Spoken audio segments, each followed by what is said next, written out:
Alright, today's lesson is going to introduce Unit 8, which is all about systems of linear equations. So today's lesson is called Solutions to Linear Systems and Solving by Graphing. So your aim today is that I can determine if a point is a solution to a system of equations, and I can solve a system of equations by graphing. So the first thing that is really important to understand with a system, what a system actually is. A system is two or more equations that share variables. I think that you've seen these before in 8th grade. We're only ever going to work with systems that have two equations. So the first thing we're going to talk about are solutions to systems. So systems of equations and inequalities are essential to modeling situations with multiple variables and multiple relationships between the variables. At the end of the day, though, the solution set of a system is easily defined. So let's take a look at our definition for a solution to a system. The first part number 1 says a point xy is a solution if it makes all the equations true. So basically this is saying if we take whatever number x is and whatever number y is and plug it in and it works, then it's a solution. That's what this is saying. Number 2 is saying the solution set of a system is the collection of all pairs that are solutions to the system. So a solution to a system is a coordinate pair. So whenever you want to solve a system, you want to list it as a coordinate pair. So exercise 1 says determine if the point 2, 5 is a solution to each system provided. Show the work that leads to your answer. This is basically saying that is this 2, 5 a solution? So in my attempt, I'm going to label the 2 as an x and I'm going to label the 5 as a y. Oops, and I accidentally hit the button over. A 5 is a y, and I'm going to plug these two things into a and b. So let's do first. So instead of saying y equals 4x minus 3, I'm going to say 5, because I'm replacing the y. 5 equals 4 times, and x is 2, minus 3. So I'm plugging this in. So I'm going to get 5 equals 4 times 2 is 8, and 8 minus 3 is 5. So the first point works in the first equation. But I've got a test for both. So that's why I'm drawing these arrows, and I'm going to test it for both. So the next equation says 2x plus y equals 9. So I'm going to say 2 times, well, x is 2, plus y, which is 5. So this becomes plus 5 equals 9. And I'm going to see if this is true. 2 times 2 is 4, and 4 plus 5 is 9. So originally this problem said determine if this point is a solution. So yes, because it makes both of these things true, it is a solution. So yes, 2, 5 is a solution to part A. Now let's try the same thing with part B. So I'm going to plug in 2 and 5 in for this. So I'm going to have y minus x equals 3, and here I'm going to have y equals 1/2 times x plus 6. So I'm going to plug in. So for y, I'm plugging in the 5, and for x, I am plugging in the 2. Okay, so I plugged in 5 and 2 in for x and y my equations, and I'm going to see if they turn out to be true. So here on this bottom one, 1/2 times 2 gives me 1. And look what happens. 1 plus 6 is 7. This is not true. So I put a line through it to say that it's not true. Because that point doesn't work for this one, I don't even have to really plug it into the other one. I know that no, 2, 5 is not a solution. So for future, the solution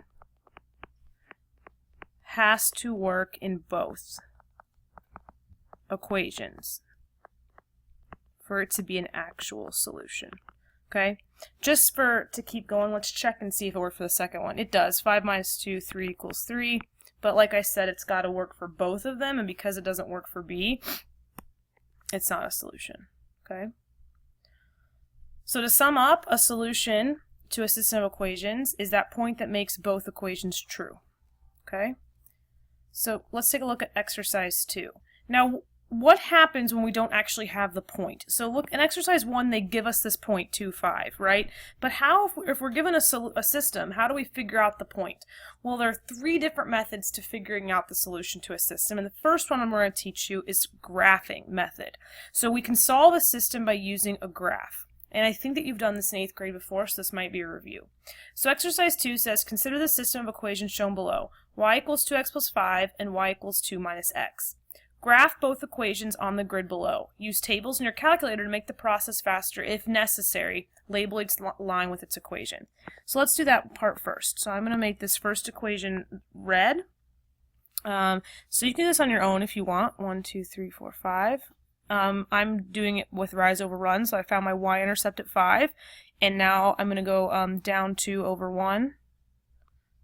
Down 2 over 1, because remember my slope is 2. And if you're using your calculator, you'll see that this is the equation of the line as well. So I'm graphing this first line here, and that is y equals 2x plus 5. If you're confused on how I got that graph, I got my y-intercept from the 5 right here, and my slope is 2 over 1.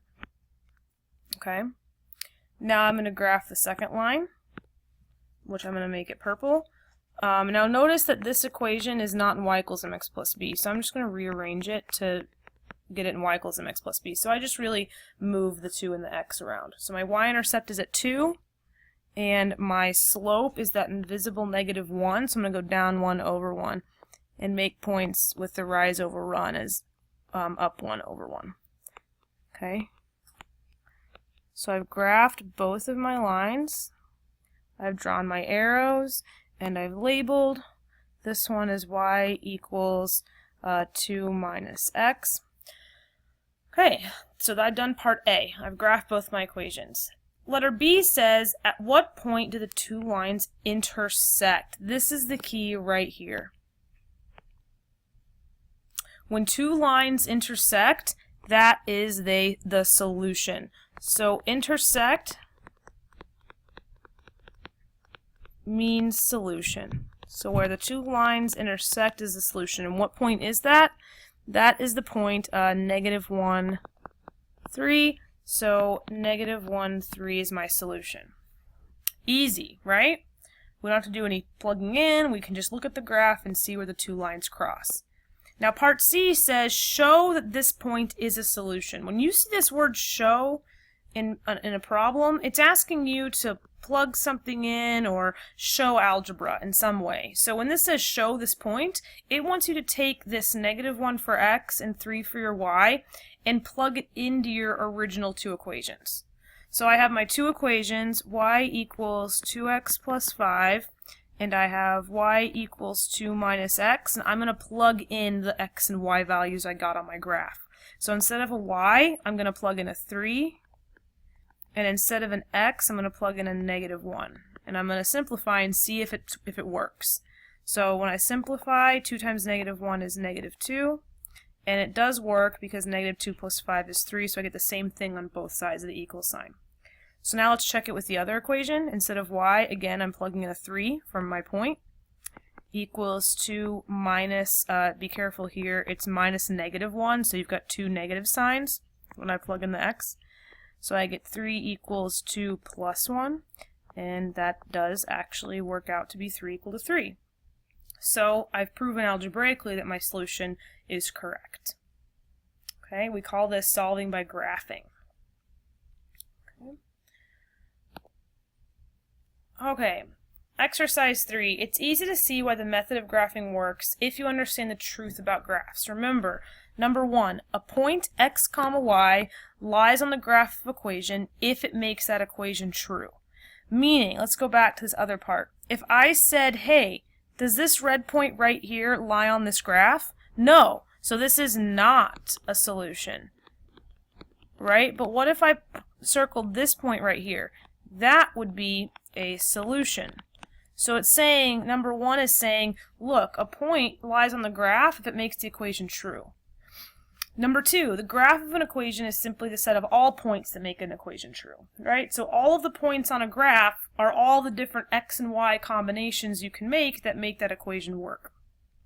So exercise 3 is some vocabulary. We have 4 different options, okay? We have the word true, we have the word intersection, we have the word solutions, and we have the word both. So what I want you to do right now is reviewing what we just talked about in the last 10 minutes. Try and fill in the blanks for these 4 words on the blanks.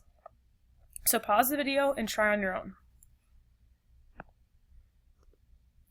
Okay, for number 1, to solve a system of equations graphically, you must find it should be intersection. Graphing, you're looking for the intersection of 2 graphs, right? Where those 2 lines intersect. Number 2, this works because any intersection point must lie on the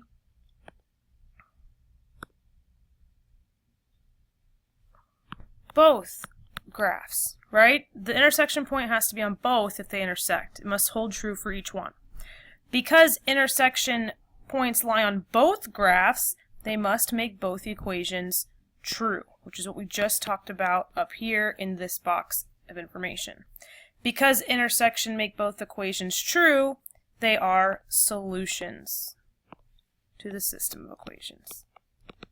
Okay, so this is a lot of vocabulary, but this is the kind of language that they're going to be using on their regents. So this language is something that we need to start feeling really comfortable with and understanding. And again, if any of this part is confusing or you want more clarity, you always know who to ask and where to go to. Okay? We will often use the graphical method to solve systems and applied problems. This word applied right here, when you see this word apply, this means like a word problem, an application. Let's take a look at a modeling. That's another way we say word problem. Let's take a look at a modeling problem involving a linear system. So the last exercise on this notes is a word problem. So exercise 4. Janelle and Swetha are taking a 50-question true-false test in their history class. Janelle started after Swetha had already finished 12 questions. Janelle answers questions at a rate of 2 per minute, while Swetha answers them at a rate of 5 questions every 4 minutes. Janelle eventually catches up to Swetha. How many minutes does it take her, and what question are they on when Janelle catches up? So this gives you a lot of information to think about. So before we even think about graphing, we've got to come up with 2 equations that make sense for what they give us. So part A says create 2 linear models for Janelle and Swetha's questions. Answered since Janelle started. It may help to plot some points on graph paper. Show the work that you use. So the tricky part about this problem, and it's not really my favorite problem, I will be honest with you, is how they've labeled the grid. So I'm going to label this here. So take a second on your paper and label your grid. It's going up by 2s, which makes this a little bit tricky. I don't know why, but it's good to get practice scaling, so I'm labeling all of this by 2s, but on the bottom it goes up by 1s. So that's something that's really, that's something that's really important to notice when they give you a graph that's already pre-labeled. What is the scaling? How much is it going up by? So I'm just going to start off by scaling my grid. Please pause the video if I'm going too quickly. I need to pause and finish scaling. So now I'm going to make the models. Okay, so in a linear equation, like we've talked about, we have y equals mx plus b, correct, for a linear, because that's what this says. And the b is my starting point, and m is my rate. Now the nice thing about this problem is it tells you those rates very clearly. The rate for Janelle is 2 per minute, and the rate for Swetha is 5 questions every 4 minutes. Okay, so I'm going to make 2 equations here, one for Janelle and one for Swetha. So here is Janelle. Okay, now Janelle, I'm going to have y equals, her rate is 2 per minute. So I'm going to have her 2 per 1 minute. X. Now where did Janelle start? Janelle started after Swetha had already finished 12 questions. Okay, so since if we look at the graph, this is number of minutes since Janelle started. Janelle actually started at 0 because we're comparing it to Swetha. So really, I could put this plus 0 here, but I don't need to. I can just leave this as 2 over 1x, or I can even make it simpler and just put it as 2x. But I think I'm going to leave it as the 2 over 1x, so you can see that it's 2 questions per 1 minute. 2 questions per 1 minute. Now Swetha has a different situation. Swetha, which is a very interesting name, Swetha is going at a rate of 5 questions every 4 minutes, so 5 over 4x, 5 questions per 4 minutes. And where does she start? She starts at 12 questions, so she is 5 over 4x plus 12. Okay. Now here is the hard part about this. I know coming up with the equations can be tricky, but after you start to memorize, find your rate, find your starting point, coming up with linear equations becomes very easy. The challenging part of this word problem is the graphing, because you guys are used to saying, okay, I'm going to go up 2 over 1, up 5 over 4, rise over run, right? But look at your graph. How many does each little notch go up by? It goes up by 2. So you have to be really careful when we're graphing this, and I'll show you what I mean when I graph Janelle. So Janelle starts at 0, 0, 0, and she goes, her rise over run, I'll write it over here, her rise over run would be up to, oops, my pen, up to, and to the right 1. But going up 2 doesn't mean going up 1, 2 like that. How many did I actually go up? 4. So I don't want to go up to 4, I want to go up to 2. Sorry, my pen erased that. Okay, so when I go up 2, I'm going up 2 on the grid, which is right to here. And then I go over 1. So it looks like this, up 2 over 1, up 2 over 1. It looks like I'm only going up 1 over 1, but I'm not, because the labeling on the left is going up 2, which is what makes this graph very tricky. Okay, this is not your normal scaling, so you've got to be very, very careful when you're doing rate to pay attention to your scaling. So the graph for Janelle looks like this. Okay, that's Janelle. The graph for Swetha doesn't start at 0. Where does Swetha start? She starts at 12. So Swetha starts right here, and how many does she go up and over? So rise over run, she goes up 5 and to the right 4. So I'm going to go up 5, right 4. Now this is where it becomes even trickier, because on the left side we only have these even numbers. We don't have odd numbers, so we have to count really, really carefully. So I'm going to go up 5. So 1, 2, 3, 4, 5 is this halfway point right here, where my pen is. Right there is that 5. And then I'm going to go over how many? 4. 1, 2, 3, 4. So I've got to make a point at a half mark. Oh my gosh, my pen keeps erasing those. Sorry about that, guys. It keeps erasing the scaling. Okay, so up 5 over 4, and then I'm going to do it again. 1, 2, 3, 4, 1, 2, 3, 4, 5. 1, 2, 3, 4. Okay, again. 1, 2, 3, 4, 5. 1, 2, 3, 4. Up 5. 1, 2, 3, 4, 5. 1, 2, 3, 4. And look at that. I was very careful, and I found the intersection point. 1, 2, 3, 4, 5. 1, 2, 3, 4. So your graph for Swetha should look something like this, where you have an intersection point. Okay. Now part B says to solve the problem. Solve in this case means find the intersection. That's what solve means when we're talking about a system. It means find the intersection. Well, here's my intersection point right here at the point 16, comma 32. So 1632 is my intersection point, but let's look at the original question at the very end. Janelle eventually catches up to Swetha. That's true. Look at the red line. It eventually catches up to her. How many minutes does it take her, and what question are they on when Janelle catches up? So that's where we have to think about, what does 16 stand for? Is 16 time, or is 16 the questions? Well, it's right here. This is like your X, and this is like your Y. The X stands for minutes, and the 32 stands for questions. So my final answer to this question is that it takes 16 minutes to catch up to Swetha. And what question are they on when they catch up? They are on question 32. It's a really challenging word problem. Challenging for several reasons. Challenging because the scaling is very tricky because it's going up by 2s. And challenging because you've really got to try and understand what this question is asking, right? Someone's catching up to someone else in a test, and you're thinking about, that starting point being 12 and Janelle's starting point being 0. There's a lot going on here that takes us back to Unit 6 and that kind of thinking. Okay?